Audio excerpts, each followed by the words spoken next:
My YouTube family, welcome back to another new video. Welcome back to সৌগতার রান্নাঘর। আমি আবারও একটা নতুন ভিডিও নিয়ে চলে এসেছি বা রান্না নিয়ে চলে এসেছি। সেটা হচ্ছে চিংড়ি মাছের চচ্চড়ি। খুব বেসিক, খুব সিম্পল কিন্তু খুব টেস্টি। তো চলুন আমরা রান্নাটা দেখে নিই।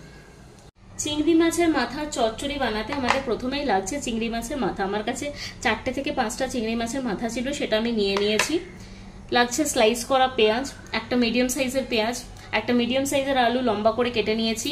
এখানে ছোট চামচের 1 চামচ রসুন আর কাঁচা লঙ্কা বাটা আছে, 2টো চেরা কাঁচা লঙ্কা নিয়েছি আর একটা টমেটো নিয়েছি। ছোট সাইজের একটা টমেটো এরকম স্লাইস করে কেটে নিয়েছি। ফার্স্টে আমি যেটা করব সেটা হচ্ছে চিংড়ি মাছের মাথাগুলোকে আমি একটু নুন হলুদ মাখানো আছে, আমি সেটা একটু সর্ষের তেলে ফ্রাই করে নেব। কড়াইটা গরম হয়েছে, আমি ফার্স্টে একটু সর্ষের তেল দিয়ে দিচ্ছি। একদম অল্প সর্ষের তেল দেবো, খুব বেশি দেওয়ার প্রয়োজন নেই। তেলটা গরম হয়ে গেলে আমি মাথাগুলো ছেড়ে দেবো।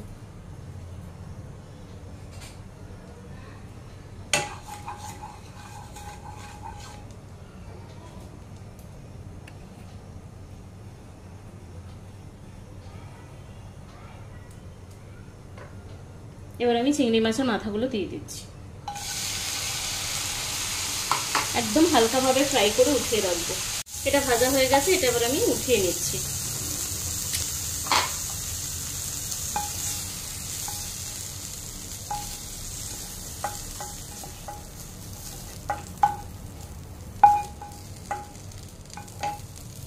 এবারে একই কড়াইতেই আমি সবগুলো মিশিয়ে দেবো। সবজিগুলো, টমেটোটা দিয়ে দিচ্ছি, পেঁয়াজ, কাঁচা লঙ্কা আর আলুটা দিয়ে দেবো।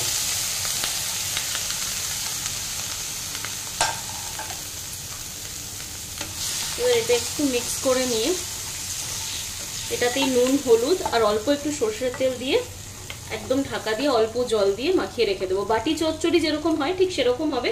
এক্সট্রা আমি চিংড়ি মাছের মাথাটা লাস্টে অ্যাড করবো, তাই জন্য আমার টেস্ট অনেক বেশি এনহ্যান্স হয়ে যাবে। তো প্রথমে আমি একটু নুন দিয়ে দিচ্ছি,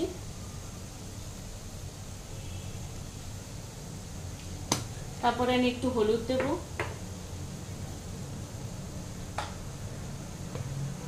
তারপরে আমি একটু সর্ষের তেল দিয়ে দিচ্ছি।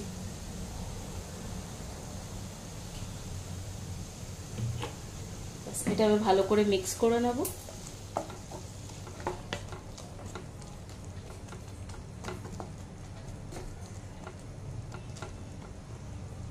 এটাতে সামান্য একটু জল দিয়ে আমি ঢেকে দেবো। আমি সামান্য একটু জল দিয়ে দিলাম এটাতে।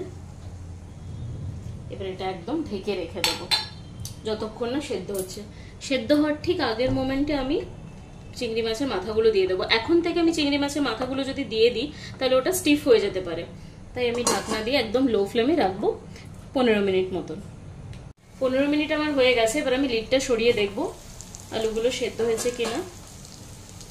তো একটা কেটে দেখলে আমি বুঝতে পারবো। দেখুন আলুগুলো একদম ভালো মতো সেদ্ধ হয়ে গেছে, তেলও বেরিয়ে গেছে। যাতে খুব বেশি গ্রেভি বা কিছু থাকবে না, শুকনো শুকনোই ভাতে মাখাতে হবে। এবার আমি চিংড়ি মাছের মাথাগুলো অ্যাড করে দিচ্ছি। অ্যাড করে দিয়ে কিছুক্ষণ একটু নাড়াচাড়া করে নিলেই আমার এটা রেডি, বাটি চচ্চড়ি বা চিংড়ি মাছের মাথার এমনি চচ্চড়ি। এবার এটা গরম ভাতের সাথে আপনারা এনজয় করতে পারেন। তাহলে দেখলেন আমি কিভাবে এটা বানালাম। আপনারাও বাড়িতে এভাবে ট্রাই করবেন, আর অবশ্যই ট্রাই করার পর আমাকে কমেন্ট করে জানাবেন আপনাদের কেমন লাগলো। আর আপনারা যদি চিংড়ি মাছের মাথা দিয়ে বড়া দেখতে চান সেটাও আমি দেখাতে পারি অন্য কোনো ভিডিওতে, অবশ্যই আমাকে কমেন্ট করে জানাবেন। আমি তাহলে সেই রেসিপিটাও একদিন আপনাদের জন্য আপলোড করব।